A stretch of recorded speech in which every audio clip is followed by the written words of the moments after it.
I'm Roger Stone, sitting in for my compatriot, Alex Jones. I'm a proud member of the InfoWars team, and it was here on InfoWars that it was revealed to the world that President Donald Trump would declassify the controversial, still secret, and closely held John F. Kennedy assassination records.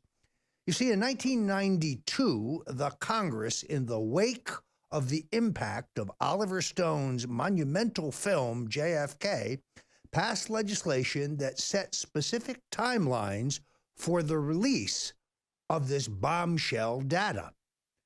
Even in the initial releases in the 80s and 90s, the deep state, the military-industrial complex, indeed, those responsible for the murder of President Kennedy, managed to redact and censor and hold back much of the data. When I spoke to the President of the United States 2 Thursdays ago, only 2 days before his historic tweet announcing that he would release this classified information, he was most interested in transparency. He was most interested in full disclosure. And as I predicted, the deep state, the Central Intelligence Agency principally, caught by surprise, had to move into high gear on a rear guard action to redact, that means black out, censor, and hold back as much of the data as possible, hoping that the American people would learn little and that their myth that Lee Harvey Oswald, a communist nut acting alone, shot President John Fitzgerald Kennedy 3 times from the back. Unfortunately, now, thanks to President Trump's courageous and bold decision, that narrative hasn't held up. What have we learned? Well, one paragraph that was brought to the fore in this release shows that the Surgeon General of the United States concluded that John Kennedy had been shot from the front and that the bullet entered at the neck, at the trachea, which is why a tracheotomy was hastily performed on him to hide that entry wound. Big problem for the government. What else did we learn? Well, we learned that the Russian KGB conducted their own independent investigation into John Kennedy's murder, and they determined that Lyndon Baines Johnson, LBJ himself, old big ears, was the man who orchestrated the death of his predecessor.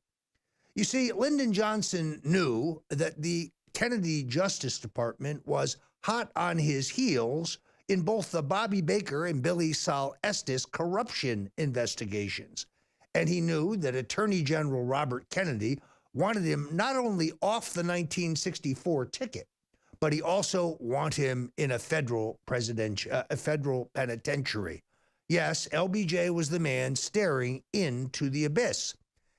We also learned in the new disclosures that French intelligence, at the request of First Lady Jacqueline Kennedy, conducted their own investigation, and they determined that Lyndon Baines Johnson was the ringleader of the plot to kill our president.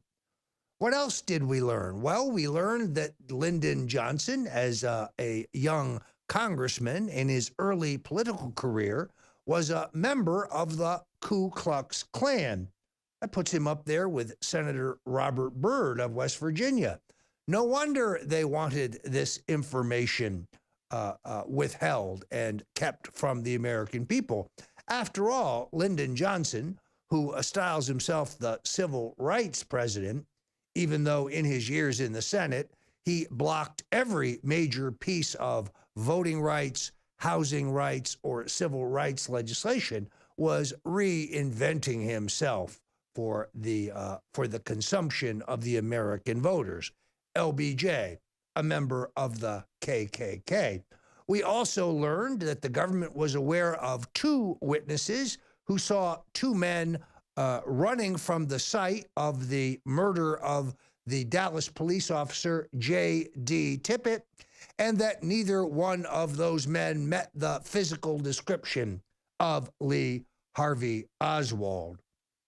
We also learned that the casings found on the ground at the site of Oswald's alleged shooting of Tippit were from an automatic weapon. Yet, when Lee Harvey Oswald is arrested at the Texas movie theater, only minutes later, he's found with a revolver. So more and more information coming to the fore from President Donald Trump's historic decision. Next up is going to be an examination of the incendiary diaries of the legendary CIA agent and agent provocateur E. Howard Hunt. It was InfoWars and Alex Jones who broke the story of the deathbed confessions of Hunt, who said and told InfoWars that he was on the ground in Dallas, that the operation in Dealey Plaza was indeed a CIA operation, that General Edwin Lansdale of the CIA was present, and yes, my favorite, LBJ, he said, was running the show. Yes, I just wanted to talk about the JFK files. Y'all keep saying that Trump's released them all, and he's only released the files associated with JFK's assassination.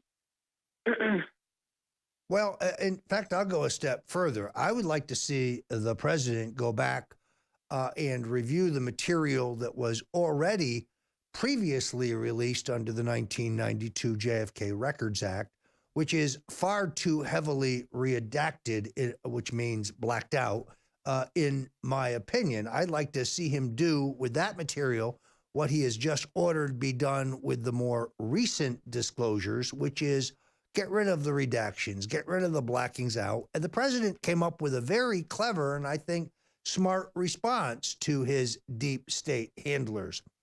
He's happy to withhold any information that revolves around or regards people who are still living today.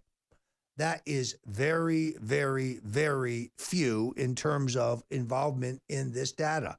So, yes, I will be calling on the president to release it all, and the sooner, the better. I'm Roger Stone. You're on the Alex Jones Show, and we'll be back for more of your calls.